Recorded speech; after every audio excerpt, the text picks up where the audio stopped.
This is Martin Adams, and you're listening to Josh's Dartistry.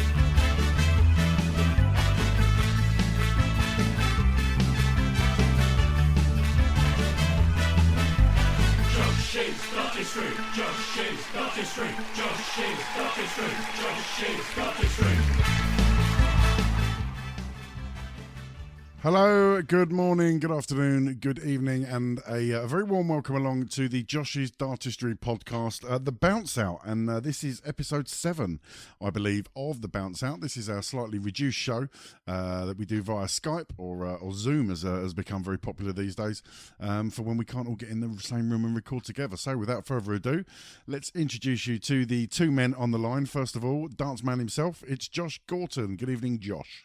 Good evening, John. How are we? I'm all good, mate. I'm all good. We're all experts at Zoom now, aren't we? And Skype and communicating online. It's been what we've known for the last 6, 7, 8 weeks now, Josh. Yeah, it's becoming the new normal, as the term is often used now in everything politics and coronavirus. But it's just a shame about my internet connection. It's about as quick as Justin Pipe's 3 darts to the board. Yeah, we just did before we started the show, we just did a quick speed test, and for some reason mine registering at over 100. Josh, yours is registering at about 20 megabytes upload speed, and in second place for a change on about 50 odd is Neil Connor. Good evening, Neil. Good evening, John. Not like you to finish runner up, Neil. No, certainly not something I'm used to at the moment. The last 18 months. Coming I'm in. definitely not used to it. I was just in terms of Josh's internet pace. Is it reminiscent of his bowling? To be fair, I'll take third place on the internet. I know there's only 3 of us competing for this title, but it's certainly higher than we're going to finish in the table. So, well, I've been very pleased with my internet speed over the last 6 weeks, so hopefully that will continue. Let's get it out of the way then, Neil. Many congratulations, Neil, on Liverpool winning the Premier League, first time in 30 years. I'm sure you've had a good couple of days, have you? I haven't stopped smiling since Thursday night, so. And you're not someone I know who smiles a lot. No, I've had a very nice warm glow. You got sunburned, did you, Neil? Yeah. No, I think I remember this feeling last year when we won the Champions League. This year, the league title. So yes, it's been a good time for us. Well done for staying at home and celebrating, not like the rest of the fans of your club. So well. I didn't react to your comment about that, but I think if you read up in the Liverpool Echo, you'll see. Well, I see Klopp wrote an open letter today to the Liverpool Echo, he did. urging people to stay at home. Yeah, and let's be honest, they're more likely to listen to him than the government. That's true. Maybe he should be the next Prime Minister, Neil. What do you reckon? Well, I think he'd probably do a good job. Okay, let's move on. Do we have to? No, we can. Listen, I'm happy to carry on talking about football. Josh, Arsenal have had a couple of good wins after an initial poor start as we came back for the remainder of the season. Yeah, I mean, it was a nightmare start. You couldn't really have wrote it. All the injuries and some shambolic defending that we're becoming used to. But yeah, a good couple of wins last few games. So hopefully it's something to build on. But I remain sceptical. We're fighting hard, but we're not playing well.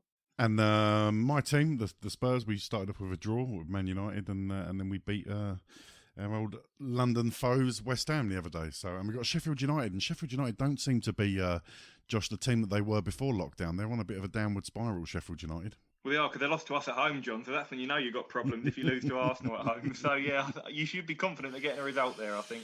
Okay, let's bring it back to the reason that we are all here. We're here to talk about the wonderful world of darts. Now, Josh, we've got a hell of a lot to discuss this evening. I'm just looking at the full agenda. Before we go through the full agenda and what we're going to be chatting about, let's first talk about someone who's very important to all of us, darts fans, darts players, darts journalists alike. Let's have a quick chat about Rod Studd, Josh, who suffered a stroke 5 weeks ago. What can you tell us about that? Well, yeah, I think just a few days after our last episode, John, it was confirmed. I think Stuart Pike announced on social media that Rod had suffered a stroke and was in hospital. And thankfully now he's just returned home after 5 weeks to be with his family and his wife and 2 boys. He's making good progress. He's undergoing rehabilitation and physio now.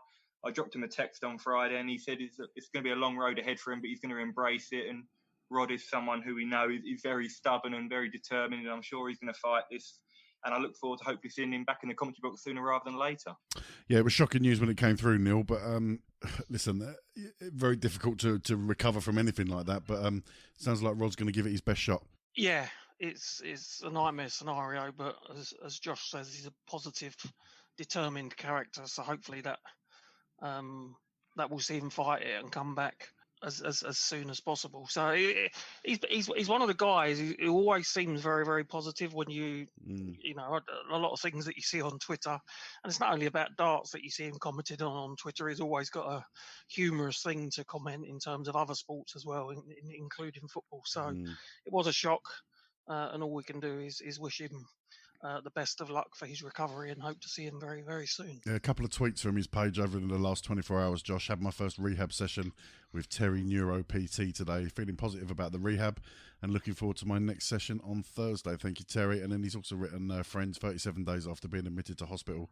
So glad to be back home with my wonderful wife, Louise, and family. Couldn't have reached this stage without them or the many friends and colleagues who sent such kind messages of support. Most sincere gratitude to you all. There was hundreds and almost thousands, Josh, of messages of support for Rod on social media, wasn't there? Well, yeah, Stuart Parker have been providing regular updates on Rod's condition. They're very close friends. I believe Stuart was best man at Rod Studd's wedding. And I think they're having a little bit of a chuckle because Louise, Rod's wife, she put a tweet out thanking everyone for all the messages of support and warm wishes. And I think that got more interactions, more replies than any of Rod's other tweets ever. So they're saying it was quite ironic, really, but it just shows how much he's loved. He's synonymous now with darts. Obviously, Sid Waddell being the original voice of darts, but Roddy's commentary is so unique. And he's been the voice of so many famous moments, particularly in the last decade. So, yeah, we wish him well very soon and look forward to seeing him back in the commentary box and back in the press room when darts does return. Yeah, of course we do. Rod Studd, friend of the show, of course, Josh. Hi, this is Rod Studd from Sky Sports, and you're listening to Josh's Dartistry podcast. And we hope to hear his dulcet tones back on the show and back on our TV screens as soon as possible. So we all send our love and respect to Rod and get well soon, buddy. Right, Josh, coming in. Let's have a look at what else is coming up agenda-wise. We're going to be taking a look at the PDC Summer Series first, aren't we? We are, yeah. The PDC announced that a few weeks ago now. It's been a long while, mid-March now, since we've had any competitive darts. So a very welcome return for all fans and players alike. That'll be early July, followed by the World Matchplay, one of the most iconic events on the calendar. Still a little bit up in the air as to whether it will be behind closed doors or with a crowd, but it's still something to look forward to. So plenty of darts coming up over the next month or so. Yeah, and we're also going to have a look at some of the proposed measures that are going to be put in place, aren't we, Josh? Because obviously with lockdown and quarantine and COVID, there are certain rules, terms and conditions that everyone's going to have to adhere to, and we're going to have a closer look at those, aren't we? Definitely. I mean, we say darts is back, and it is, but not in its normal form. I think that has to be said. We've seen other sports make the return. Barry Hearn, of course, is chairman of snooker. That made its return, I think, in the first week of June. Very successful return as well, with a number of strict measures. And I think that's really set the precedent for darts, and that sort of formula is going to be followed for the Pro Tour events and the World Matchplay. Yeah, interesting. The World Matchplay, that's due soon. Is it July 18th that begins, doesn't it, Josh, the Matchplay? Yeah, July the 18th to the 26th. So it's about 9-day event. Always one of the highlights of the calendar. Okay, we'll have a chat about that and how that's going to be set up as we move forward. We can also have a chat about the current lineup as it stands, can't we, Josh? Yeah, a few changes. I think the PDC also announced an update on the PDC Order of Merit World Rankings, because obviously there's been no tournament, so that's had a big impact on the World Rankings. They've given an update on that, but that has got some major repercussions for some players who may have fancied their chances of qualifying for the match play, might now not be qualifying. So they've got the chance in the Summer Series to rectify that, but a few interesting changes to note. And with so much darts to come, Neil, the PDC Summer Series and the World Matchplay, I assume we'll be having a look at some odds if they're available, will we? Yep, I think we should be able to have a look at the World Matchplay odds. Maybe we'll also have a look forward to the culmination of the Premier League as well. Josh, I noted that we finally managed to crown our PDC Home Tour champion. We did indeed, John. It was a marathon tournament, wasn't it? 43 nights of action, 101 PDC tour card holders competing. A very worthy winner, a popular winner, top 10 player, Premier League star. So we're going to reflect on that later on. Josh, you also had the chance to catch up with a darting legend, Wolfie, Mr. Martin Adams. Yeah, that was a real pleasure. A couple of weeks ago now, John, just after Martin turned 64, did it in style. I think the day before his birthday, he hit a 9-darter in the Motorcycles of Darts Leagues. He's been playing now for the last 10 or 11 weeks, throwing some terrific darts. So great to chat to Martin about the online format, any future aspirations. Can he become the oldest world champion perhaps? And some of his greatest moments in his career, because he's had plenty. Good. We look forward to hearing your chat with Martin. You mentioned the online darts there, Josh. There's still plenty of online darts taking place, isn't there? There's the steel tip version of Darts at Home that you were chatting about earlier with Raymond van Barneveld beating Phil Taylor. And, of course, as you mentioned there, the Modos Icons of Darts League entering its final phase. Yeah, they announced just yesterday now they're entering phase 4, and it's going to be staggered. So I believe we've got the phase 4 started today. We saw young Keen Barry crowned today's winner. But it's going to be staggered. So when the Pro Tours and the World Matchplay are on, there won't be the Modus Icons of Darts, because obviously the PDC competitive darts will take precedence. But throughout the rest of July and early August, we'll still be having live online darts, which is fantastic. So hats off to Modus for all their work. Yeah, look forward to that. We've also got some other news items that we shall bring you near the end of the show, and then we'll wrap it all up with our Q&A section. Josh, I think we've had 1 or 2 questions come in for the show, haven't we? Yeah, we've had a few more now. Well, a couple on Twitter, a couple on Facebook. So yeah, we'll get to all those later on. No challenge Josh this episode, so I was a bit disappointed when he told me it was a bounce. Well, yeah, unless you've got one ready to go, Neil. No, I haven't. I did ask him because I was about to prepare it. But just interestingly, on darts quizzes, Josh, have you done any quizzes of late? Oh, I did. I was ashamed, Neil. I did a Raymond van Barneveld quiz. Oh, did you? I didn't notice, sorry. Well, considering you have notifications when I tweet, I very much doubt that. Come on, tell us all about that. What's happened? I've missed this. What's gone on? Well, the PDC did a competition. I wasn't really trying to win the competition. I was just having a little bit of fun. It was a Raymond van Barneveld quiz. One of my good friends notified me. I hadn't seen it, so I thought I'd take part. And I was going through a little bit too comfortably, and I got a little bit complacent, and I got a question wrong, and I was absolutely horrified. So I got 95%, but I've never been so disgusted with myself in all my life. But you've had practice, because you've had the Raymond van Barneveld quiz in Challenge Josh. So... Yeah, I mean, I could try and blame my fingers, because I went for the 4th option. It was number 3, but I'd be lying. I thought it was a question about the World Cup of Darts. Sausage fingers. Yeah, exactly. It was a question about who did Raymond van Barneveld, Marco van Gerwen beat in the 2018 World Cup final, which was Barneveld's last PDC title. And I went Wales, and it was Scotland. They beat Wales in 2017. So I got my years mixed up. So I hold my hands up. Not like Josh to be complacent during a quiz, Neil. No, exactly. Or in anything. Coming from Mr. Modest over here. All right, now, children, now. Okay, anyway, that is what we're going to be having a chat about this evening. Don't forget, you can follow us as ever on Twitter at Josh's Dartistry. You can also log on to Josh's website, www.joshsdartistry.com. You can also check out Josh's Facebook page. Just go onto Facebook and do a search for Josh's Dartistry. The podcast is available from all your good and honest favourite podcast providers. If you could leave us a review on Apple Podcasts, that would be absolutely fantastic. 5 stars, of course, and that will help to push us up the charts. That's always good fun.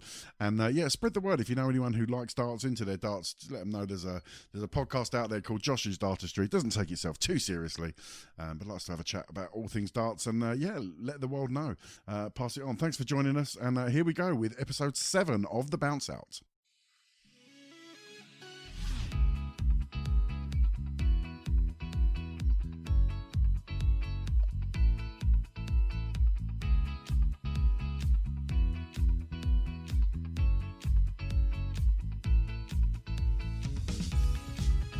You're listening to the Josh's Dartistry podcast.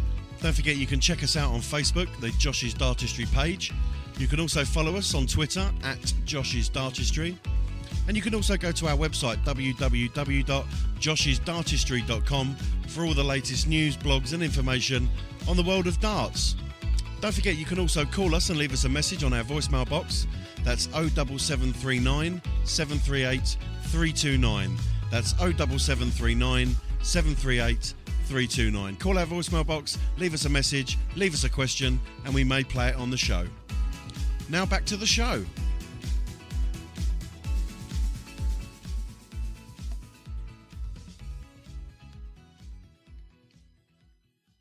Hi, I'm Andy Hamilton, and you're listening to Josh's Dartistry. Okay, Josh, kick us off. Tell us about the PDC Summer Series. Okie doke, John. Well, the PDC Summer Series will be taking place in Milton Keynes early next month. It will consist of 5 Players' Championship events held back-to-back at the Marshall Arena in Milton Keynes. They will be ranking events, and the money gained from that will contribute to the Order of Merit and will determine qualification for the World Matchplay. We've had no competitive darts now since March the 15th, so it's a very welcome return for a number of players who have been itching to get back to the hockey. But the PDC, along with the Summer Series, also issued a number of updates about the world rankings and prize money, because there was a lot of controversy, a lot of debate about what will happen with that. So in terms of the Summer Series, the seedings will be based on the Pro Tour Order of Merit at July the 8th from the last year. And also prize money, which would have naturally have been taken off or lapsed from the PDC Order of Merit and the Pro Tour Order of Merit between March the 15th and July, will be removed ahead of the Summer Series. So those who have been defending a lot of money will lose that from the Order of Merit. So just on that, Josh, because it's not straightforward, is it, how it's done? No. The Order of Merit. Do you just want to quickly explain how it works over the 2-year period? Well, it's a 2-year rolling Order of Merit, as you've just referenced there, Neil. So, for example, Gary Anderson at the World Matchplay will be defending what he won 2 years ago, which is 115,000. So players, obviously they haven't been out of play since March or July, but they would have been defending if tournaments had gone ahead what they earned 2 years ago in the same event. So players, for example, who had a very successful 2018 would be really disappointed at the moment because they've not had the opportunity to defend their prize money and they've lost a lot of ranking money. And I know Michael van Gerwen, someone who's dominated the European Tour in particular over the last couple of years, he's now down to number 8 on the Pro Tour Order of Merit, which is his lowest position for a number of years. And that's partly due to the fact he doesn't play as many Pro Tour events now, and he hadn't won any Pro Tour events or European Tour events in the first 3 months of the season, which for him is unheard of. So it has had some repercussions for the Order of Merit. So the seedings for the Summer Series will go on the Pro Tour Order of Merit, and qualification for the match play will be confirmed following the 5-day Summer Series. And the cut-off date will be amended, obviously, from July the 5th, which was the original date, to now Sunday, July the 12th, to include the Summer Series. And there's also an extra incentive as well, a major incentive. Whoever gets the most prize money over the 5 days of the Summer Series will guarantee themselves a place in the 2020 Grand Slam of Darts, one of the most lucrative tournaments on the calendar. So real incentive there. Even if players can't qualify for the match play, they can still get their Grand Slam spot. Neil, there's 5 Players Championship events there taking place in Milton Keynes, July the 8th to the 12th. 5 in a row. It's quite a feat of endurance that's going to be for some of the players. Yeah, I was thinking that as he was saying it. It's a marathon, isn't it? So if you go deep 3 or 4 days out of 5, it's going to be quite tiring, I would imagine. Especially for the players that have had to travel. Yeah.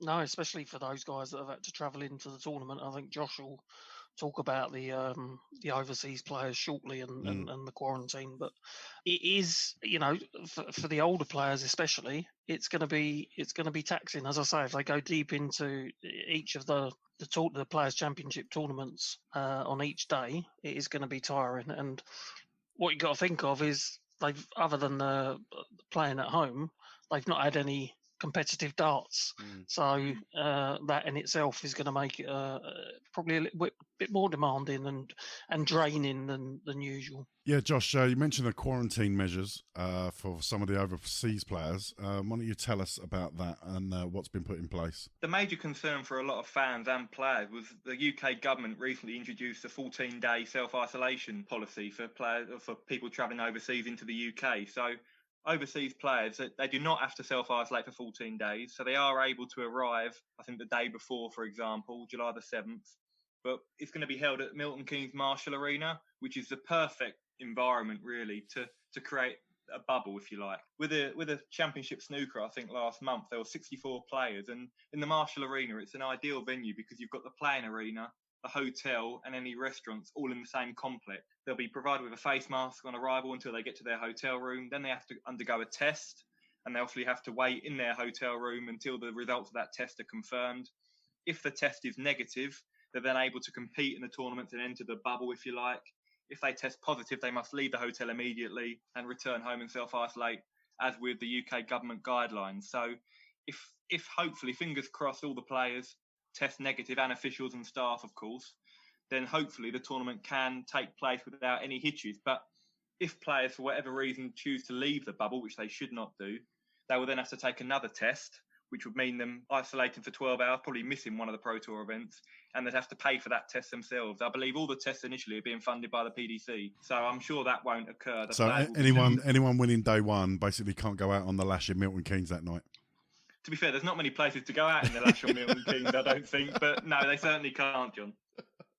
I'm sure there's some lovely watering holes in Milton Keynes. There's some lovely roundabouts to go and party on. Oh, Josh, I think you're doing the town a disservice. No, it's a nice area. I've been there a few times for a couple of Pro Tour events I've been lucky enough to go to, and the Masters, which is held in Milton Keynes. It's a nice area.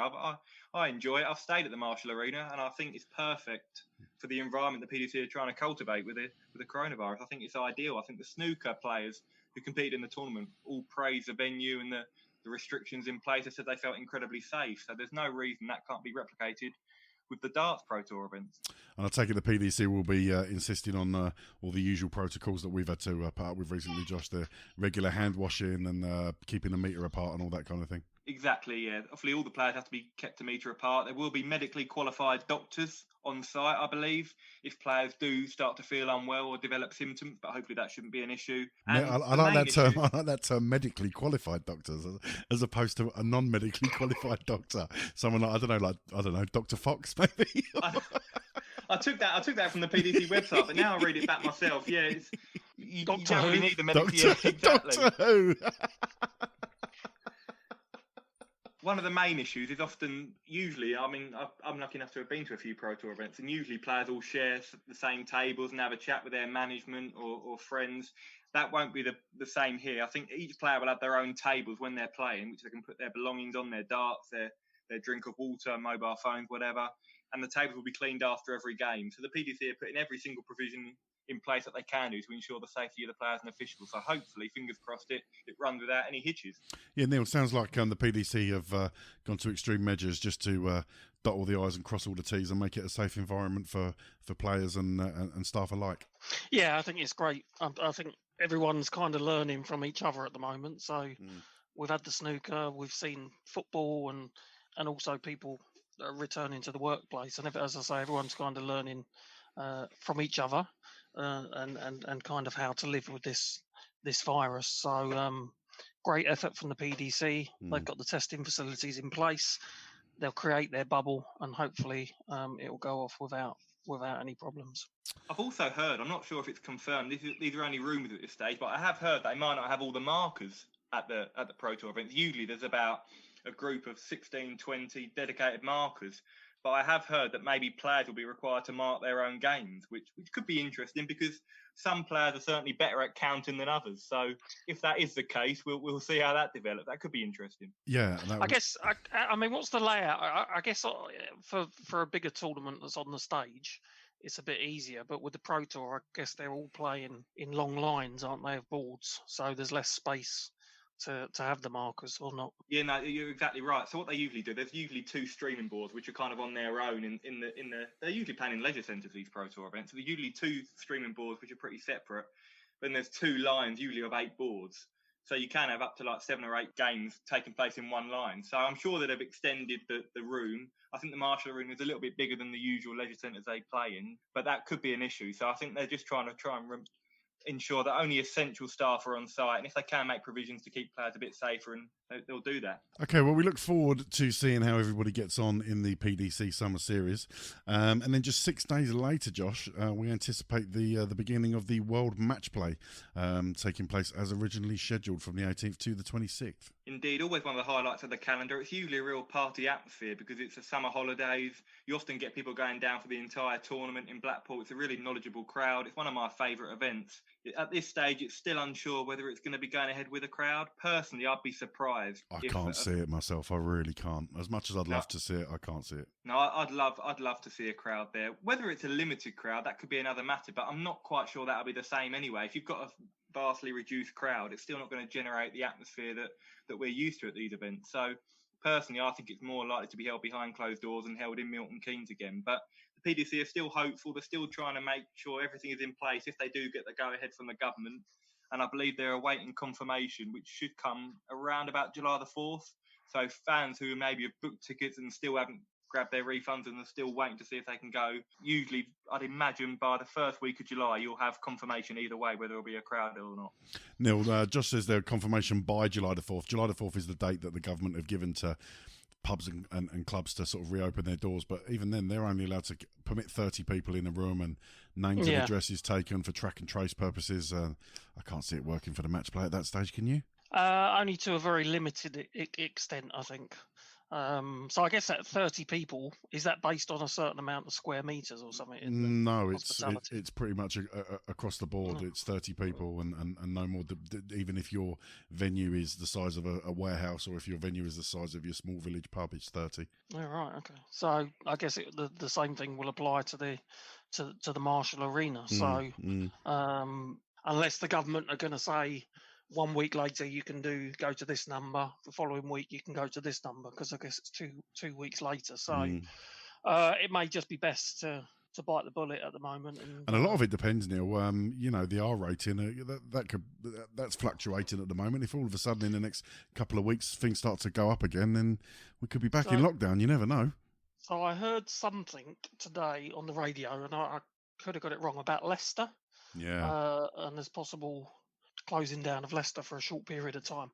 Leicester's not that far from Milton Keynes, so I think they have to err on the side of caution. Everyone wants to get back to normal as soon as possible, but it needs to be done in a safe manner. Yeah, let's not rush it. Neil, just before you came on the Zoom chat, Josh and I were having a chat about the match play, and we were talking about whether there would be a crowd or no crowd, and that brought us onto the just subject of having the crowd noise piped in. Now, that's something that we've obviously experienced with the football since that's made a return. Personally, when I've watched the football, I've enjoyed it more with the crowd noise being piped in, just because it makes it feel less like a pre-season friendly or a training game in an empty stadium somewhere. Where do you sit, Neil, with regards to crowd noise being piped in for a darts tournament? Well, I think there's two ways of looking at it. You can have it piped into the arena, or you can have it on your coverage, be it on the TV or radio. So I think some of the football stadiums, I think, are having it piped in, but some are just having the normal kind of noise. But the broadcasters are actually adding the noise to it. I agree. It's been better with crowd noise. So I think there's two aspects. I think from a viewer or listener perspective, it makes it more normal. So I suspect most people would want the crowd option. However, from the players, if they had it piped into the arena, it'd be interesting to see what impact it had on the players. But certainly on the coverage, it will certainly be better with noise piped in, I think. Without any noise piped in, now I'll tell you what you can hear. You can pick up on the players and the coaches and the management staff maybe dropping the odd F-bomb here and there that they normally wouldn't get picked up on the audio. Yeah, and if I managed Spurs, I think I'd probably be in the same. I'd probably be the same. So, but they'll have to be careful, the old darts players. No, absolutely. So it's a tricky one, but I think certainly from a coverage perspective, it will add to it. And whether they'll give viewers the opportunity to listen with or without, like they do with the football, that might be an option. But as you say, people are going to have to watch what they say. Josh, what are your thoughts on it? Well, I'd like to see that the crowd noise piped in. I agree with you both. I think that it's enhanced the Premier League and FA Cup coverage with the crowd noise. It's made it feel more realistic. And I think with the players as well, I think it's an interesting point what Neil made about piping it into the arena. That could be an issue because it only takes one errant call and someone could be thrown for a double and you've piped in something by accident. It could put the players off. So maybe it could be more wise if it's piped in over the broadcast rather than into the actual arena. And I think if they go anyway, that's the way they'll go, isn't it?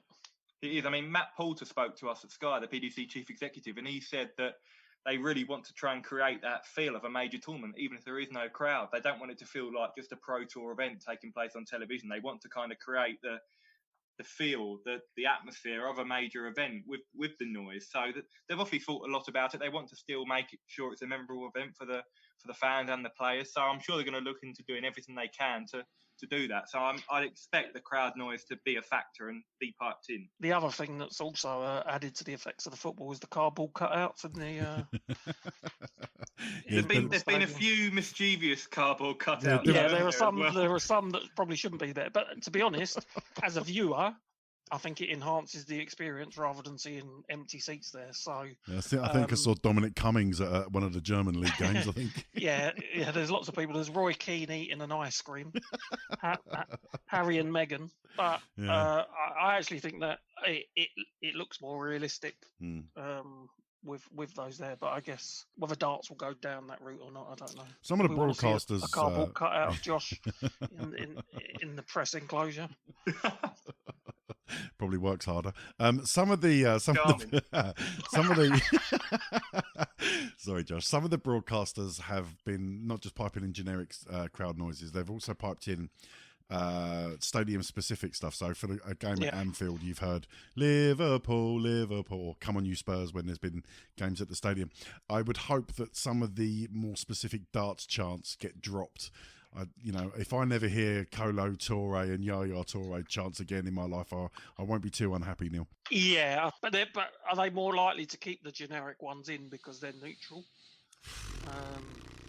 I mean, there's a difference, isn't there, between a crowd cheering when somebody hits 180 and then, some of the silly songs that get sung at the darts as well. They could pipe in, "We forgot that you were here." That could be quite funny. They're going to have to keep it fairly neutral, I think. Sit down in your plastic seats. So when it's like 180, I would expect sort of an upsurge in the noise levels, but you might not get certain chants. As you say, the Colo Yaya one is... It might be player specific as well. There are, the Michael Van Gerwen chant, the Peter Wright, but I suppose it depends on the players in the tournament and how much they can cater it for. But it's only a 32-player tournament, so they might have player-specific chants. Okay, well, it'd be an interesting tournament, and we look forward to hearing confirmation, as we said, by July the 4th on how that's going to go. Josh, we have had experience of this before, haven't we? The UK Open in 2018 was held technically behind closed doors. Yeah, there was a snowstorm in Minehead in March 2018, so that was held with no spectators at all. Gary Anderson won the tournament, beating Corey Cabby in the final, but it was a tournament full of surprises. Two of the semi-finalists were Robert Owen from Wales and David Pallett, neither of whom now hold a PDC Tour card. And with all due respect to both of them, they're not the players you usually expect to see in a major TV semi-final. So I think it is more of a leveller for a lot of the players who maybe prefer playing in a more sterile, subdued environment. So I think it could cause a few upsets, and players who maybe have never really produced on the TV stage, they might see this as a real opportunity to go and win a big one. People like Ian White. He's one that springs to mind. I mean, Ian's still done well on TV. He's got to loads of quarterfinals, one semi-final now, the Players' Championship finals. But on the floor, he's probably top 5 in the world. Yeah. He's not quite done that on TV. Even Christopher Ratajski as well. He's now in the world's top 16. He's won 6 PDC ranking events, but still really yet to do it on TV. So they're probably two that spring to mind. Okay, well, we've got a little way to go yet, but Josh, give us the current lineup as it stands. In terms of the PDC Order of Merit, there'll be 16 qualifiers and then 16 Pro Tour qualifiers. So from the Order of Merit on the PDC, we've got Michael Van Gerwen, number 1 seed, Peter Wright, the World Champion, due to be number 2, Gerwin Price 3, Rob Cross 4, Michael Smith 5, Nathan Aspinall 6, Darryl Gurney 7, Gary Anderson 8, James Wade 9, Dave Chisnell 10, Ian White 11, Mensa Silovic 12, Adrian Lewis 13, Simon Whitlock 14, Christopher Ratajski 15, and Glenn Durrant 16. In terms of the Pro Tour qualifiers at the moment, we've currently got Joe Cullen, Brendan Dolan, Danny Noppert, Jose de Souza, Jermaine Watamina, Jeffrey Deswan, Johnny Clayton, Gabrielle Clemens, Justin Pipe, Jamie Hughes, Keegan Brown, Dimitri van den Berg, Steve Beaton, Vincent van der Voort, Ryan Searle, and Kim Huybrecht. So a good lineup, but a few big names missing as well. Yeah, it's laced with quality, that, isn't it? I was just looking at some of the names across the Pro Tour Order of Merit, Neil. Cullen, Dolan, Noppert, Watamina, Deswan. Some of these guys we've had on the show recently as well, and some really, really good darts players there, Neil. Yeah, there are, and I think especially if, as Josh said, if it does go behind closed doors, not to say that these guys can't perform on the stage, because many of them have done, it really makes it a very interesting tournament. I think Jamie Hughes is one that gets a lot of players talk very highly of him. So I think players like Jamie will be seeing this as a really good opportunity.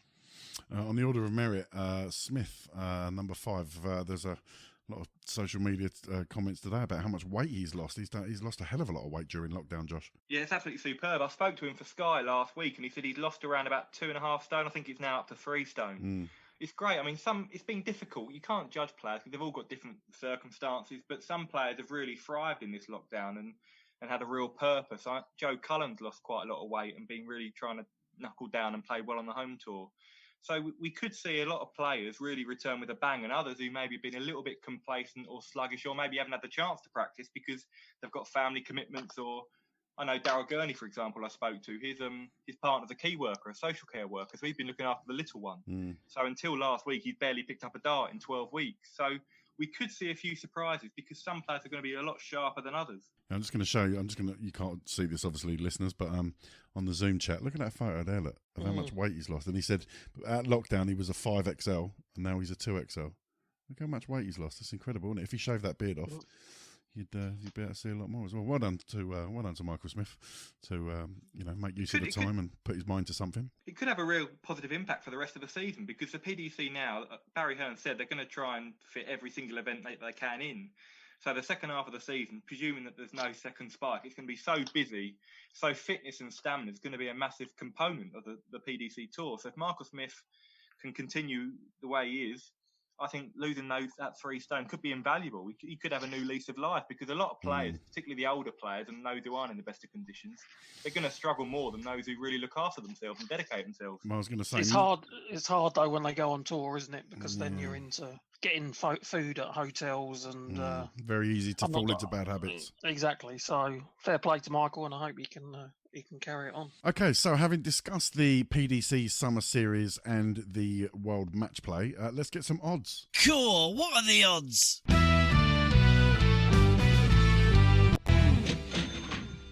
Okay, let me hand it over to resident odds checker, Mr. Neil Connor. Thank you, John. Thank you. So starting with the World Matchplay, which we've just spoken about. Odds brought to us by Sporting Bet for this. Tournament winner, no prizes for guessing. World number 1, Michael van Gerwen. But quite a tasty 7-4. As I mentioned previously, I think we're used to Michael being odds on or around even money. So 7-4, quite a juicy price for him. Although, who knows how players are going to return and what form they're going to be in. Joint second favourites, Gerwin Price and Peter Wright at 6-1. Nathan Aspinall 9-1. Gary Anderson 14-1. Another one with a tasty price. And Michael Smith 16-1. Just looking a little bit further down, Ian White was mentioned. Maybe if it is a behind closed doors event, it might suit Ian. He's 40-1, so a big price on him. Your favourite, John, James Wade 50-1. And then down to the likes of Dobie and Deswan at 66-1. Just looking at some of the more outsiders on that list, Josh, the 250 to ones, we're looking at players like Keegan Brown, Lennon, Moulenkamp, even Devon Peterson. Really, really long odds, but still some quality darts players in there. Exactly, and although you mentioned there like Moulenkamp and Peterson, they're still not confirmed to be qualified, which is why I think they're such a high price. If they do confirm their qualification, they will, I'm sure, come down in terms of odds. Simon Whitlock 150-1, big price. Okay, Neil, that takes care of the World Matchplay. Are there any odds available for the PDC Summer Series? I wouldn't have thought so.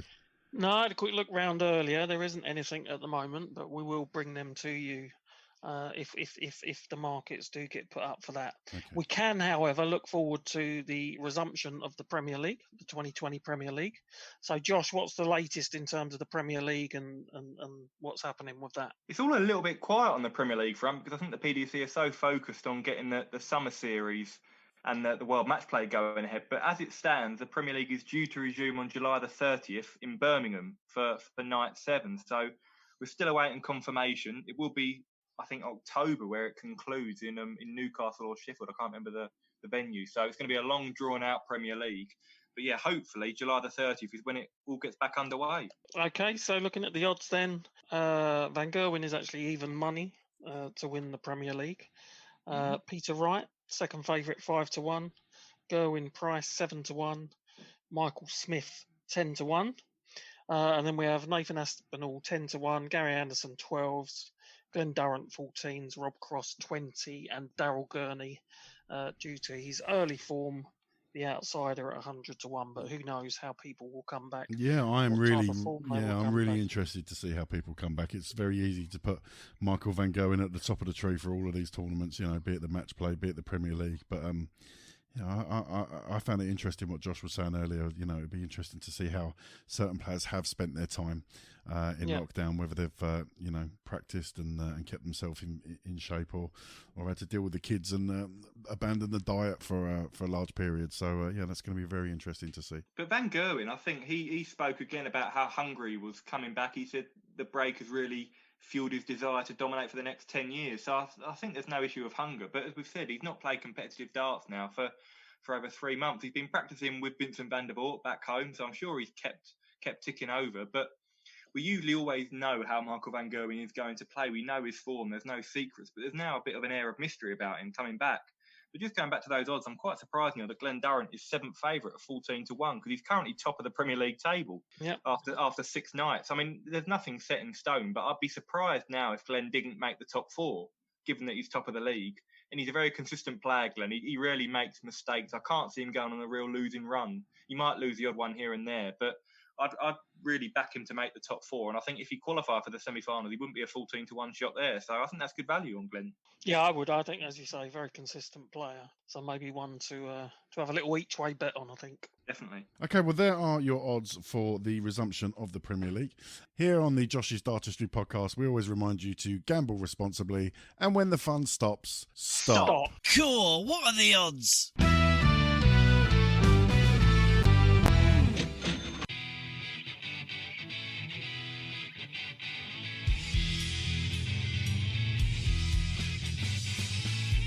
You're listening to Josh's Dartistry.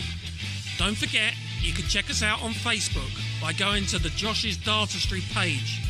You can follow us on Twitter at Josh's Dartistry, or go to the website www.joshisdartistry.com for the latest news and insight to the world of darts. You can also leave us a comment or a question via our voicemail box. Just call 07739 738 329. Leave us a message and we may play it on air. Now back to the show.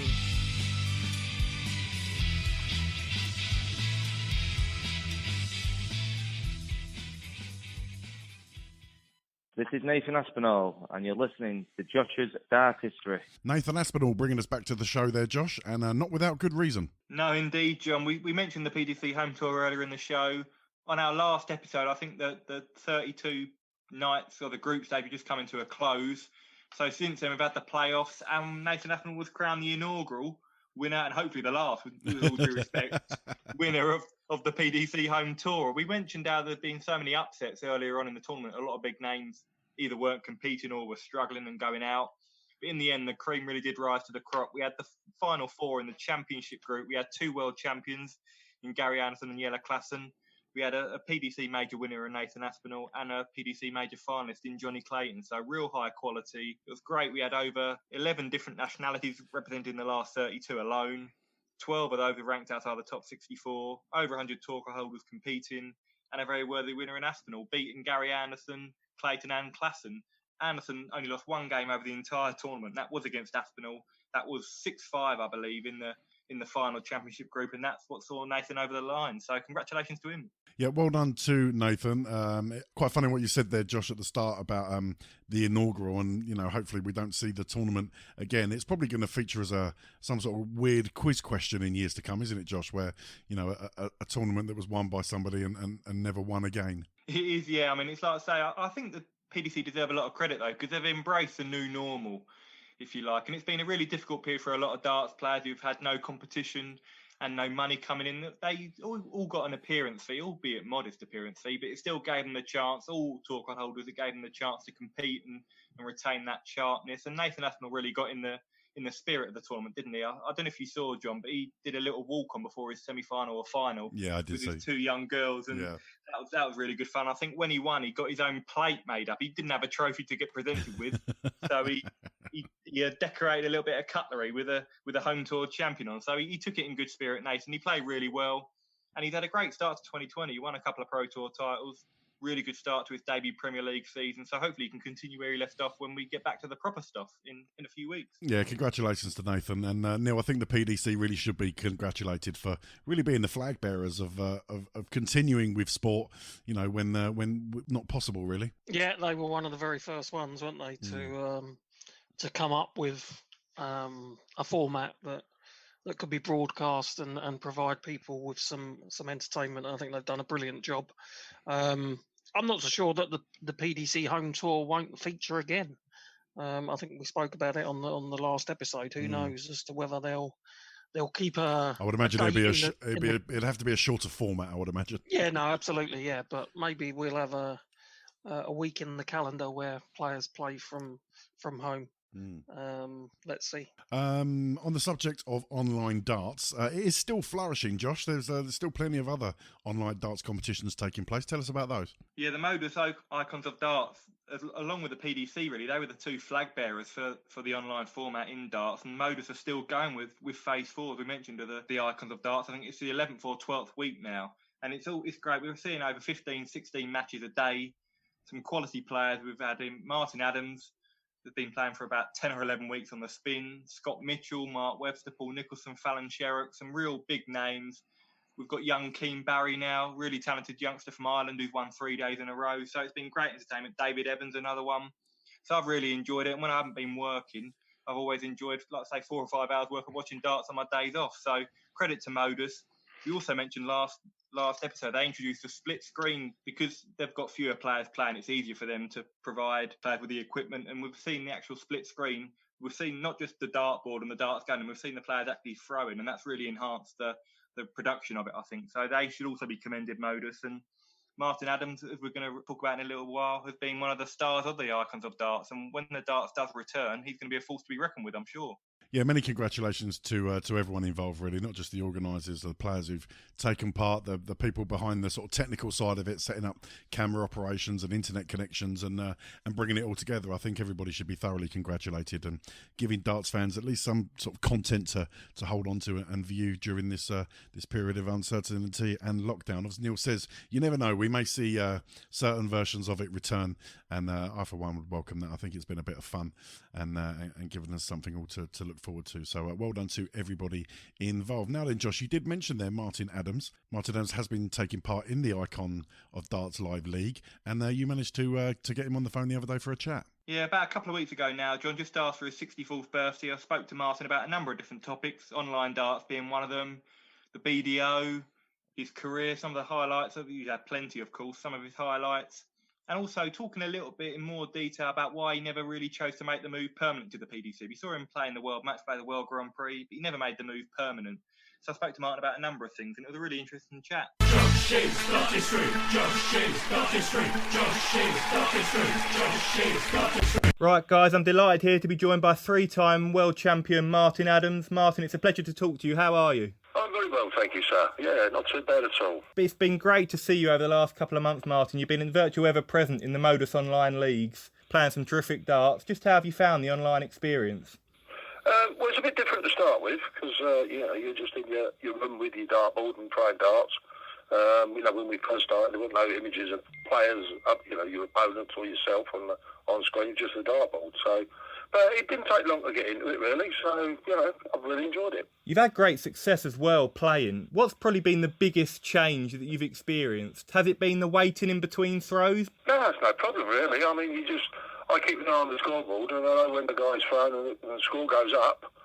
So, that's all done through Dart Connect. So, once that score's up, then the guy's throwing his darts and you just throw again, even if there might be a slight issue with the sound. And over the last month or so, you've been in really, really good form. And for those of you that have been playing online on a regular basis, do you feel like when the competitive darts does return, you'll have a big advantage in terms of the match sharpness and competitive match sharpness? Well, I suppose that's a distinct possibility. It's competitive matches we're playing. It's not like the exhibitions where you're, totally relaxed and mucking about on the dartboard. So, yeah, it's competitive, so it's got to stand you in good stead. And when darts does return in its normal form, do you think that online darts can still continue in some capacity? Because it has been really popular with a lot of people. Well, 100% certain, but I sincerely hope it does, because I thoroughly enjoy it. I really do. And you celebrated your 64th birthday last week, and many happy returns for your birthday. And Thank you. You celebrated it just a day before by hitting a 9-dart finish, and you've been playing at the top level now, Martin, for over 30 years. What do you think the key has been to your longevity at the top? Oh, I don't really know. I mean, I just keep playing and practicing. I enjoy playing. That's the main thing. If you don't enjoy it, then it becomes a chore. But I've really enjoyed it. Enjoy every game I play. So that stands you in good stead. And we've seen a number of top players over recent years. Phil Taylor, Raymond van Barneveld have retired from the competitive circuit, but you mentioned there you're still loving the game. You're still playing some great darts. So I suppose there's no imminent plan for you to retire anytime soon. None at all. Retirement, that's for really old people. Yeah. I'm not even considered an old age pensioner yet. I've got another year yet before that one comes round. Yeah, plenty of time yet. But just looking at some of your main achievements, Martin, you've got such a decorated CV, 3-time world champion, 3-time World Masters winner. Is there a particular standout? And if it is it that 2007 final against Phil Nixon? Well, yeah, without a doubt. I mean, winning your first major world title, yeah, I mean, that's the one that will always stand out in 2007. Thoroughly enjoyed the World Master. Always wanted to win the World Masters because of this trophy. And I'm very privileged and pleased to have won it free on a spin. Great stuff. But yeah, no, 2007 definitely stands out. And I just want to know what was going through your head in that game, because you'd had so many near misses in the past. You'd been so close. You were 6-0 up on Phil. We brought it back to 6-all. What was going through your head, and how did you recompose yourself to win that final set? Well, I thought to myself, well, at the end of the day, just play like you did in the very first set, because that set went very well, straightforward, played well, so just play like that again, and fortunately it come good. I just want to look at your career now and some of the opponents and rivalries you had. You had so many terrific rivalries, Raymond van Barneveld, Ted Hankey. Did you have a particularly favourite opponent, or was it just one game, one opponent at a time sort of thing? Yeah, well, one at a time, take every game as it comes, but I mean, yeah, I've thoroughly enjoyed playing against, some top-class people, Ted Hankey, Raymond Barneveld, Ronnie Baxter, Eddie Fordham, Stevie Beaton, Richie Burnett is another one, Colin Monk, Andy Jenkins. I mean, we had a great time in the early days of Dutch darts, really. I mean, that was the bit that really provided the explosion when Barney won his first world title. Yeah, thoroughly enjoyed it. And you're one of a very select group, Martin, to have won 3 world titles and 3 World Masters. But Wayne Warren, he became the oldest ever man to win a World Championship in January at the age of 57. At the age of 64, do you believe you can still add to your tally? Well, I'd have to think I could. Whether I get the opportunity or not is another matter, isn't it? There's a lot of great young players out there, and they've all got eyes on those titles. That's very true, it's very true. But I saw on Twitter the other week, Wayne Mardle was doing his debate on the world's top 10, and he had you listed as the 7th of all time. Now, that must please you, because I think, in some cases, I think personally, you haven't always got the recognition you deserve for your achievements. Well, I don't worry too much about the recognition, I mean, I know what I've won and people know what I've won. Whether you're recognised as this, that or the other doesn't really bother me one way or the other, to be honest. I just enjoy playing the game and I shall continue to do so. I want to talk a little bit about the Grand Slam of darts. Now, you appeared in the tournament in 2015 and 2016, and I know in 2016 it was difficult because you were going through your treatment for cancer, but you received great receptions, great support in both appearances. In 2015 you played particularly well. If BDO players still featuring in 2020, would you be interested in a return to the Grand Slam? Well, yeah, if I was invited, yeah, I'd go along and play. 2015 was very, very good. It was thoroughly enjoyable.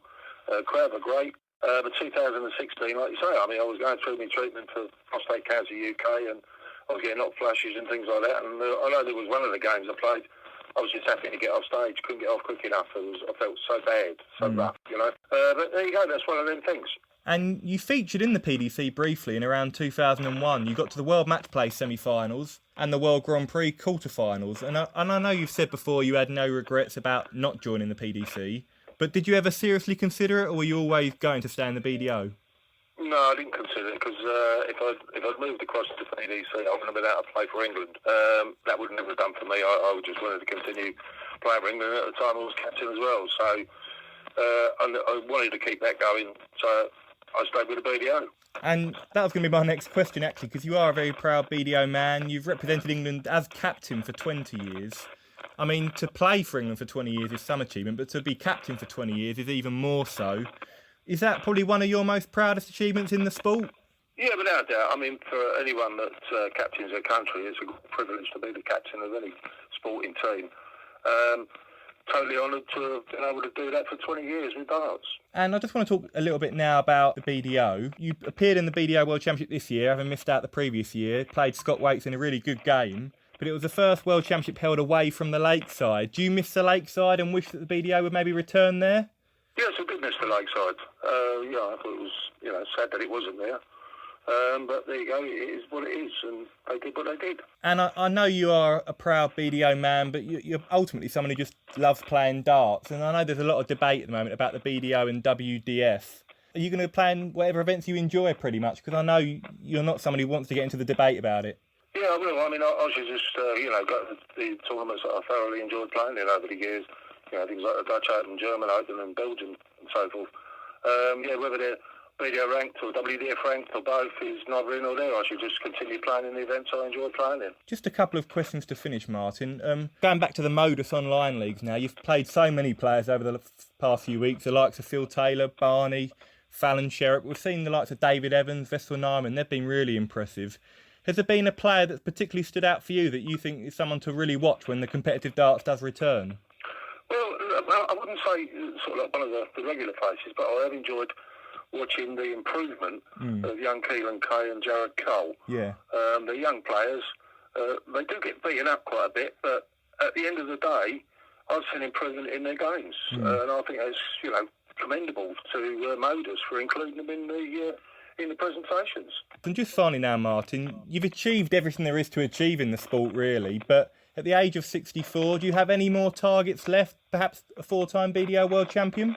At the end of the day, all I will say of that is, what will be, will be. Well, listen, Martin, it's been a pleasure to chat to you. We've really enjoyed watching you over the years and in the Modus Online League, and we wish you all the very best for the rest of that. Lovely. Thank you very much. Thank you. Cheers. Josh's Dartistry, Josh's Dartistry, Josh's Dartistry, Josh's Dartistry. Well, there you go. There's Josh's chat with Wolfie. Josh, very interesting. Lots of talking points coming out of that one. Not wanting to join the PDC, or not, chomping at the bit to join the PDC, and concentrating on, other aspirations like captaining his country. Very interesting. Yeah, I mean, Martin, I think no one doubts his ability. Wayne Mardle has said he thinks Martin's top 10 of all time. That's how highly he rates him. 3-time world champion, 3-time world masters champion. I don't think Martin was ever fearful of joining the PDC, but he was just pretty blunt, really. He wanted to captain England. He always took a great amount of pride in representing his country, and he never really seriously considered it. He had some success in the PDC. We mentioned the World Grand Prix and the World Matchplay there in the early 2000s he played in. He played in the Grand Slam a couple of times. So he has dipped his toes in the water, if you like, but he's a loyal BDO man. I think he deserves credit for that, for sticking to his guns. Neil, there's a very, very famous song by the Beatles, and the lyric goes, "Will you still love me? Will you still need me when I'm 64? Martin Adams recently turning 64, but showing no signs of stopping yet, Neil. No, he isn't. I think some of the games that I did manage to watch on the Modus event featured him, and he was still in very good form, clearly still competitive.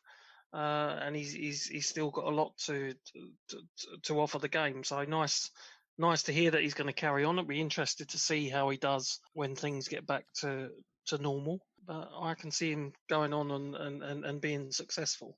So the hunger is certainly still there. So we've had other players that we've seen who, as they've got older, they tend to lose a little bit of hunger, but I don't think with Wolfie we'll see that. I think it was quite competitive. He played Taylor a few times, didn't he, Josh? And I think he did, yeah. They were very competitive and high quality matches as well. Josh, does Wolfie have another world title in him? If you'd have asked me that maybe 6 months ago, I'd have said probably not. But having watched him in these Icons of Darts, I think he does. He's playing at a really consistent level. I think a number of the top BDO players over recent years have now switched to the PDC, particularly this year. I think I would be, if the BDO World Championship goes ahead this year, we don't know, of course, it's all up in the air with the BDO, but if there is a World Championship of any sort, I would put Martin Adams right up there in the list of favourites for me, because I think he's playing particularly well. David Evans, another one who's been really, really impressive. But Wolfie's been there, he's done it, he's got the experience, he's got the quality. And what we saw Wayne Warren, he was the oldest ever world champion in January, 57 years of age. Could Martin Adams top that? I wouldn't back against him. Okay, well, thanks to Martin for taking the time to come on the show and have a chat with Josh. You're always welcome on the JDP, and we wish you all the very best for the rest of the season.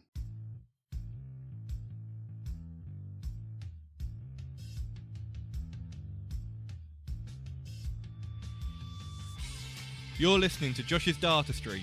Don't forget, you can check us out on Facebook by going to the Josh's Dartistry page. You can follow us on Twitter at Josh's Dartistry, or go to the website www.joshisdartistry.com for all the latest news and insight into the world of darts. You can also leave us a comment or a question via our voicemail box. Just call 07739 738 329 and leave us a message, and we may play it live on air. Now back to the show.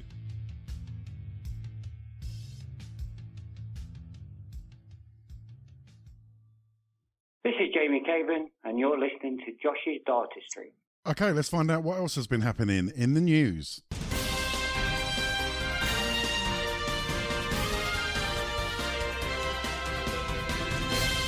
In the news. Okay, Josh, I think you're going to kick us off with some early PDC World Championship news. Indeed, John, we have the first two qualifiers confirmed for the 2021 PDC World Championship. They are Germany's Nico Kurz and Australia's Gordon Mathers. Now, we saw Nico Kurz for the second straight year. He won the German Super League title a couple of weeks ago. Germany's been the first country really to return to competitive darts as we know it. Great names in action, including Gabriel Clemens, top player on the PDC, also Marco Lunterbuchner, two-time BDO World Championship semi-finalist. But Nico Kurz, he shone really at the World Championship last year with a couple of great wins over James Wilson and Joe Cullen. He's won that again, so he'll be back at Ali Pali. We also have seen him get a TV win over Gary Anderson. He's only 23 years old. He's a real talent, Nico.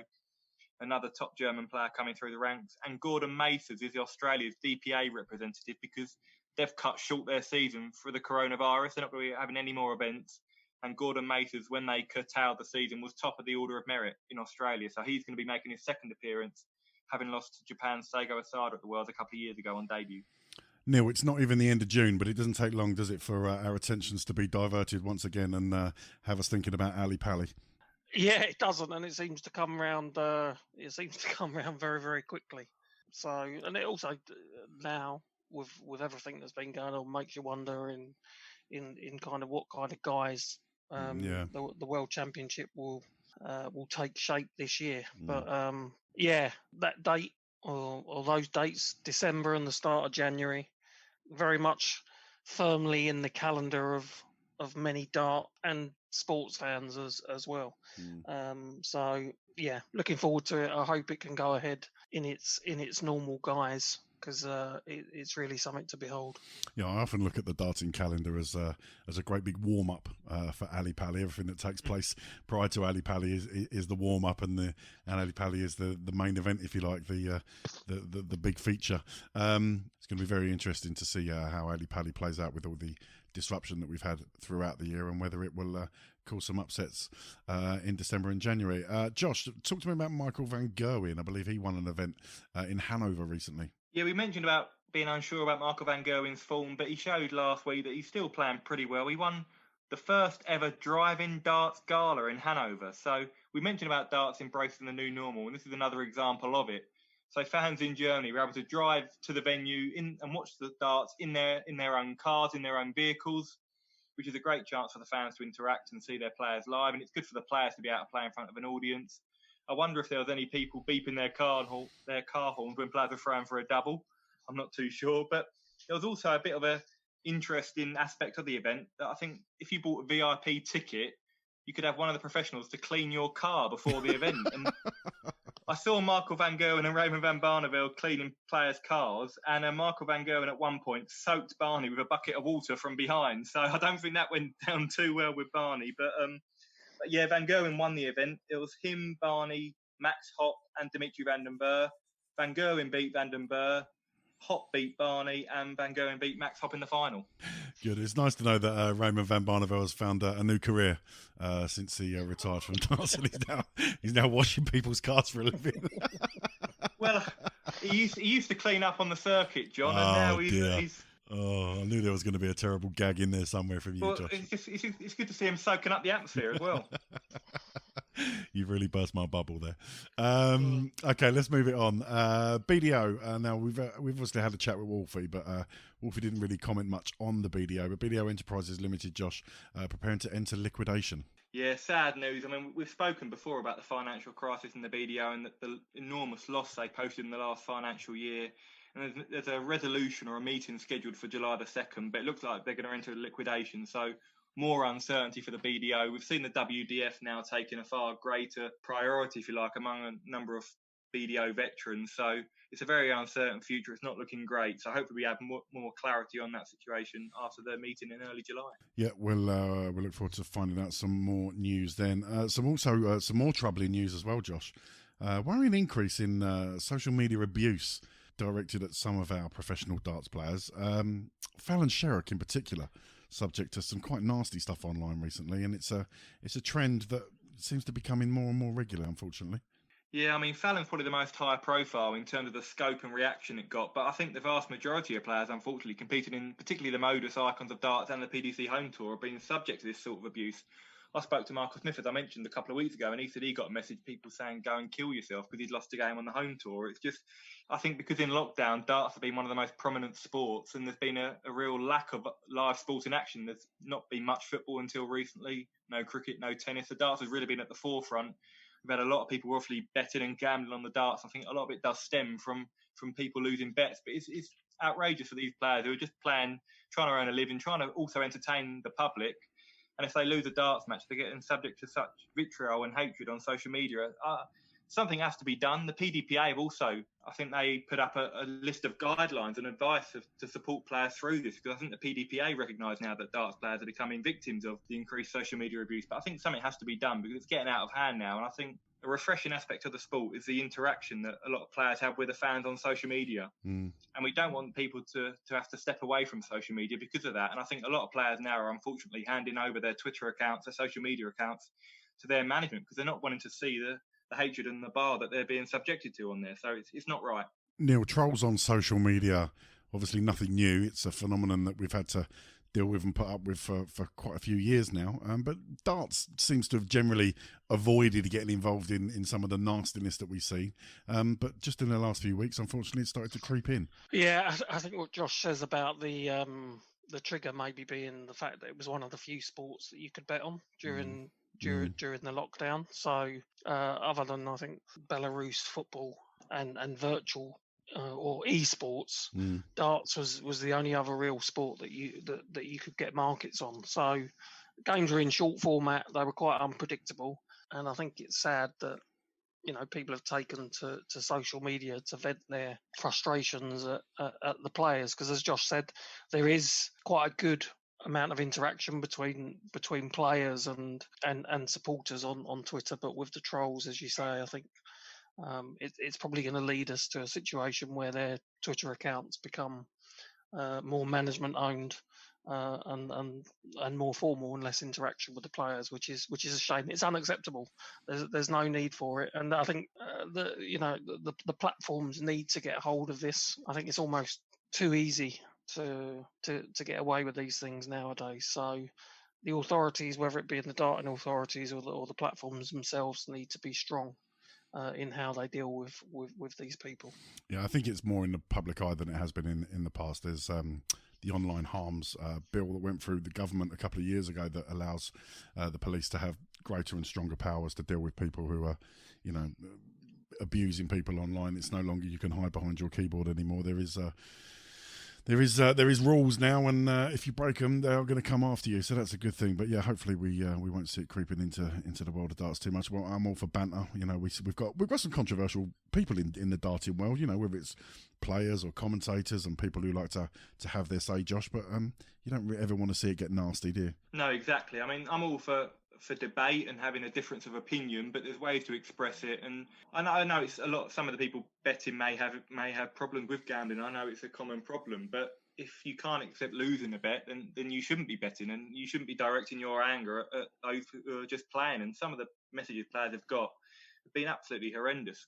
Talk death, well, not death threats, but people saying go and kill yourself, and I hope you die and get coronavirus, and just horrendous comments. Even Carl Anderson got one, and he had the virus. I think a few days after recovering from the virus, he played on the home tour, and he was getting absolute messages all over the place from a couple of people, giving him all sorts of abuse for his performances when he'd just literally been, like I say, laid out for a couple of weeks. So people have got to have a long, hard look at themselves and the way they're behaving. But I'm hoping that it doesn't become a common trend, but I think it needs to be eradicated. I think the anonymity on social media is a major problem, because if you get your account locked, you can just create another one with a separate email, for example. It's very difficult to eradicate it completely, but there needs to be some more stringent verification, I think, in place to try and stop these trolls getting access to the players, because a lot of these players are very accessible, unfortunately. Neil, you're an IT guy. How is it in 2020 you can open a social media account without having to give your personal details like your address or your phone number? How does that exist in 2020? Yeah, I'm surprised. I would have thought there'd be more verification checks that you need to go through. The IT world can provide that functionality very, very easy. So I guess it's a choice of the platforms themselves that they don't. Okay, well, there are your news items. Unless you've got anything else for us, Josh, any other news items? I think that's all for this episode, John. Excellent stuff. Thank you.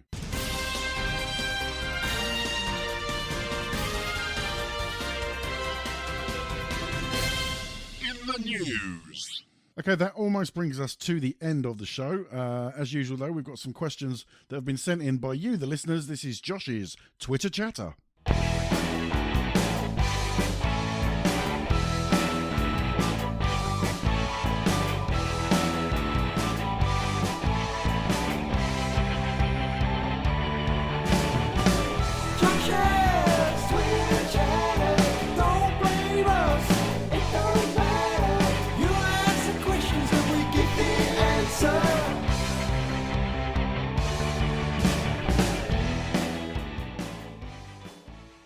Okay, let's kick it off, Josh, with Woody on Twitter, at Woody Rudd. He's asked a question, quite a long question actually. There's 3 parts to it. I'm going to read it out, Josh, and you're going to attack this one first. He says, "Hi guys, keep up the brilliant work." Thank you, Woody. Very kind of you. How hard will it hit the low-ranked players after the decision has been made to remove prize money from the Order of Merit before the Summer Series starts that would have naturally dropped off? Seeing as there aren't usually any big majors during the last 2 to 3 months, would you say it will affect the lower-ranked players more than the higher-ranked players who won't be losing big major tournament prize money? I hope this makes sense. Ha ha. And then he followed it up with, I guess basically what I'm trying to say is Players' Championship prize money dropping off that was earned 2 years ago won't affect the top players' ranking positions much at all, but for lower-ranked players, literally a few £100 can make a lot of difference. Josh, your thoughts? I think it's a good point, to be fair, from Woody. I think it has also major repercussions for those who are maybe in and around the top 64 in danger of losing their tour card, maybe, particularly those who maybe won their tour card a couple of years ago. It's very, very tight down there, and you've got a number of players who now are going to have less opportunity, perhaps, to earn money and try and protect their place on the PDC Tour. But it does have ramifications for a number of players. I've mentioned Marco van Gerwen dropping down to 8th now in the Pro Tour Order of Merit. Of course, financially, it's not going to have major implications for Michael, but it does affect a lot of players. But the PDC, unfortunately, have got to try and make the decision for the majority. They've got 128 tour card holders they've got to try and cater for. And I think there's no easy decisions here. It's going to affect some players, unfortunately, more than others. There's no easy decision to take. But hopefully, with the Summer Series, they're going to try and also catch up on a number of other Pro Tour events. I'm told there'll be an announcement in the coming days or weeks about more Pro Tour events. So the PDC are going to try and give players every available opportunity to try and earn that money back with more Pro Tours. I'm not sure about European Tour events yet because of the restrictions in terms of travel, but hopefully the players lower down the echelons will get the chance to earn their money back and protect maybe their tour cards. But I'm sure the PDC will make further announcements over the coming weeks and months about how the implications for Q School maybe next year if it does go ahead, because there'll be a lot of players worried down there thinking, will we have a place on the tour next year? Neil, it's an unenviable position the PDC find themselves in. As Josh mentions they're there for the game and they have to protect the reputation of the game and make sure everything runs smoothly. They can't be seen to be favouring, the people who are at top of the Order of Merit or right down the lower echelons. It's a difficult job for them to keep everything in line. It is. I think it's an unprecedented situation that we find ourselves in. And ultimately they have to make the right call for what they think is the right call for their tour card holders. I'm sure they looked at a number of different possibilities and looked at the pros and cons of each one before taking a call. So I think it's unfortunate. There are always going to be people that suffer as a result of these decisions, and there will be those that benefit from it. But ultimately, as I said, it's unprecedented, and they've got to come up with a way of moving forward, and that's what they've done.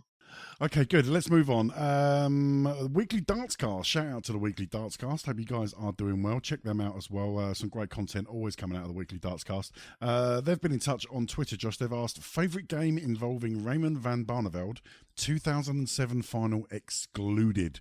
That makes it quite difficult. I'm going to go. I'll tell you what. Let's leave Josh. Josh is our resident Raymond van Barneveld super fan, obviously. Let's park Josh to one side. I think I'm going to go first. I'm going to go for, and probably not for the fact that it was a good game, but I'm more interested in the romance of things. Barney's first ever win in the Premier League, Josh, the final when he beat Michael van Gerwen in the Premier League final. That was a wonderful occasion, wasn't it? It was. I think there have been so many near misses. I think he got to 6 semi-finals and never won one. And then he played Taylor in the semis and was 3 or 4-0 down against Taylor. Looked like kind of history repeating itself. And he came back and beat Taylor, then beat Van Gerwen on the same night. So to beat probably the 2 best players of all time in one night, takes quite some doing. Neil, favourite Raymond van Barneveld match? Anything ring a bell with you?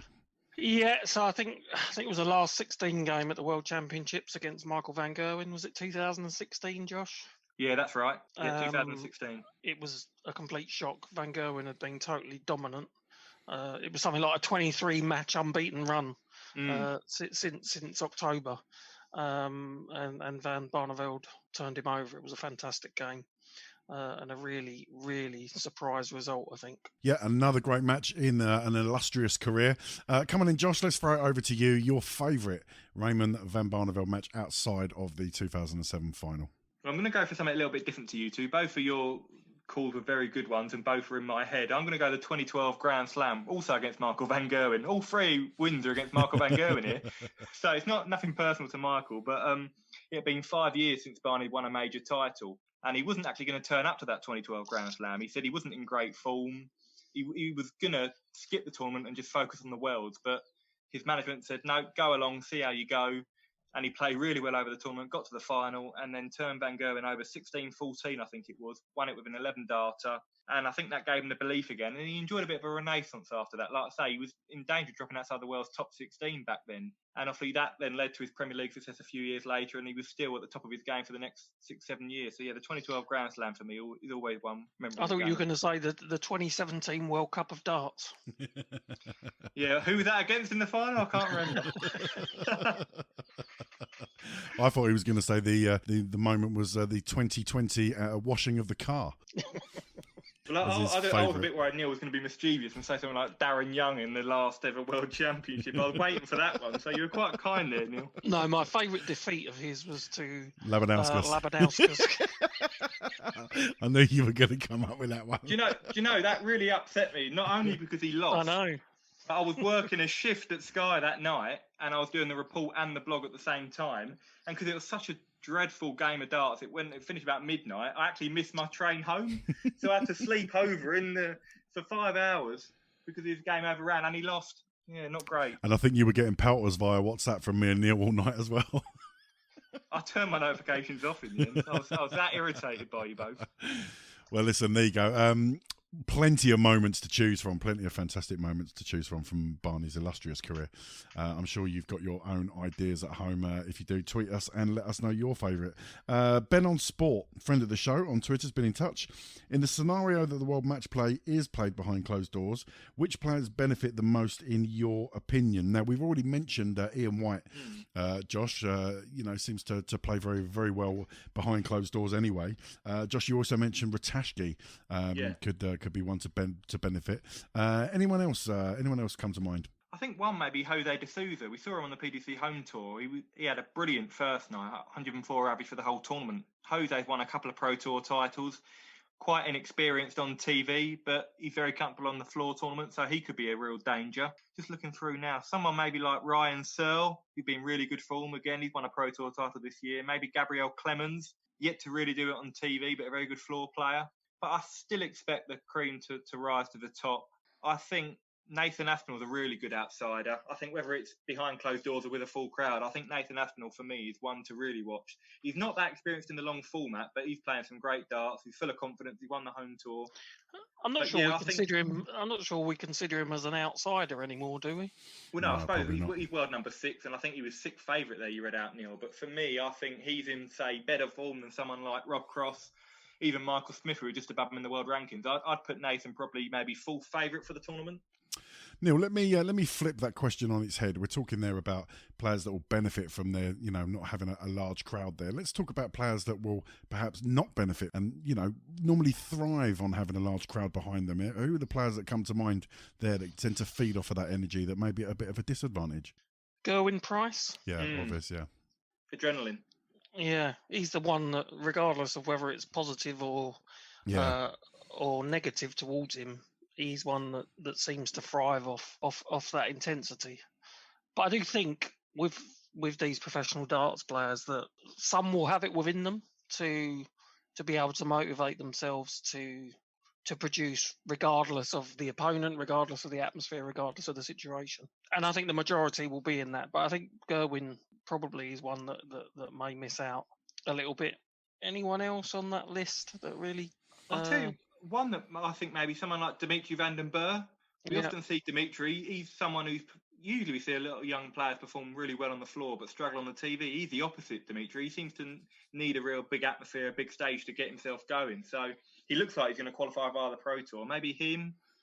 Just looking at Gary Anderson, maybe. He won it a couple of years ago. I know he won the UK Open behind closed doors, so he can do it. But Gary always gets great support. But to be fair, some of these top players, I think they prefer to play in front of a crowd, the likes of Van Gerwen, Wright, but they're still so good on the floor anyway. They win a lot of floor titles, so I don't expect the top players to be that affected. But it will be interesting to see. I think it will be a real leveller. Someone like James Wade even. I look at James as someone who, he always seems to rise to the big occasions. He's got a great record at Blackpool, in particular, at the match play. But I do wonder if he'll have the same impact if he's playing in the Pro Tour environment in Milton Keynes as to say if he's compared to at the Winter Gardens. So it's all speculation because it's unprecedented, isn't it? We don't really know.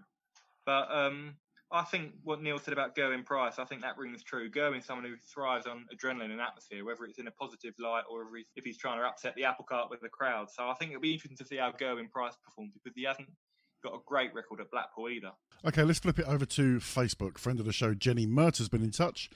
She says, when is what's left of the BDO finally going to give in and let someone with integrity, accountability and money take over and stop the madness that is ultimately destroying grassroots darts? I should point out that they are the comments and opinions of Jenny and not necessarily shared by those on the Josh's Dartistry podcast. But Josh, how do you respond to those comments? Well, judging by that, I don't think Des Jacqueline's going to be on Jenny's Christmas card list, No, John. no, definitely not. I think, in fairness, I think a lot of those statements ring true, really. I think the BDO is in absolute turmoil at the moment. I think the WDF is a more viable option for a number of players. And I don't know if you saw also a couple of weeks ago now, Steve Brown, who's chairman of the JDC, also a PDC player himself, he announced the launch of a new feature called MAD, Modern Amateur Darts, which is looking to take over from the BDO. Now, we haven't really got many details on what that will entail yet, but it's got the backing from a number of experienced players. Darryl Fitton, the legend Bobby George, Phil Taylor and Barney have also offered the support to it. So it's got a number of good people behind it, and the JDC is thriving, and Steve Brown's done wonderfully well with that. So that could be a solution for a number of players in terms of grassroots darts. But I'm not sure the future for grassroots will be the BDO because, as we mentioned, financially and in terms of the leadership, I think it's really struggling at the moment. Neil, a lot of people were talking about Wolfie a few months ago, possibly taking on the mantle. Unfortunately, it doesn't appear that that's going to be happening anytime soon now. No, I think people would have liked to have seen that, but he's obviously got his own ambitions on the playing side still. But he would have, without doubt, he would have been a very popular person to have in that hot seat. We've spoken about the BDO a lot. I don't really know now what more can. No, we seem to go around in circles, don't we? Yeah, we do. There's been some, how long have we been doing this now? A couple of years, and I think we've seen promising periods on the horizon, and then ultimately those hopes kind of get washed away a little bit. So, as I say, I'm not sure what else we can say on that. Okay, Josh, got any more questions for us? No, that's all for this week, John, I think.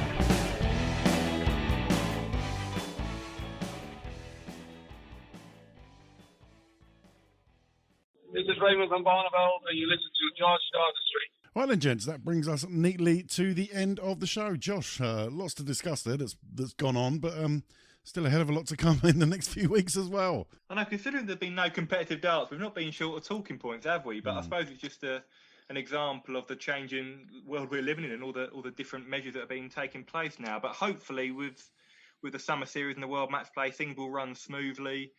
And we'll have plenty more to discuss next time we get around not the table, but around our Zoom call. Yeah, Neil, we're looking forward to the resumption of the game we all love, albeit on slightly reduced terms than we're used to. Yeah, we are indeed. And I think, although I have to say that I don't feel like, with other sports where we had a sort of 3-month gap, I don't feel like we've had that break in darts because of the good work that's been done. So, obviously looking forward to it returning to as normal an environment as possible, and I'm sure we'll see some high quality darts over the coming months. Okay, good. Well, Neil, thank you for your time. Thank you, John. As ever, Josh, thank you very much. Thank you, John. Always a pleasure. Thank you very much, and we'll see you next time.